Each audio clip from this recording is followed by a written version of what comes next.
চুক্তি অনুযায়ী একজন বিদেশি ফুটবলার এর পারিশ্রমিক প্রদান না করায় ইয়াং মেন্স ফকিরেরপুল ক্লাবের দল বদলে নিষেধাজ্ঞা দিয়েছে ফিফা। ফলে একজন থেকে শুরু হয়ে 15 আগস্ট পর্যন্ত চলা দল বদল কার্যক্রমে অংশ নিতে পারছে না ক্লাবটি।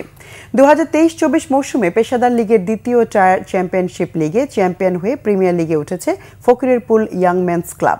এরপর বিদেশি কোটায় 2024-25 মৌসুমে উজবেকিস্তানের ফুটবলার সারদোর জাকানোভকে দলে ভাড়ায় দলটি, কিন্তু চুক্তি অনুযায়ী সারদোর জাকানোভের পারিশ্রমিক পরিশোধ না করায় সেই উজবেক ফুটবলার ফিফায় নালিশ করলে ফিফার খেলোয়াড় status committee Fakirerpul young men's ক্লাবের দল বদলে নিষেধাজ্ঞা দিয়েছে। ক্লাব সূত্রে জানা গেছে জাকানভোর এর বকেয়ার পরিমাণ 20 থেকে 25 লাখ টাকার মতো। গত মৌসুমে ফকিরেরপুলের হয়ে 9 ম্যাচ খেলে 3 গোল ও 2 অ্যাসিস্ট করেছেন জাকানোভ। তার নৈপুণ্যে 18 ম্যাচে 19 পয়েন্ট নিয়ে পয়েন্ট টেবিলের 8 থেকে গত মৌসুমে শেষ করেছে ফকিরেরপুল।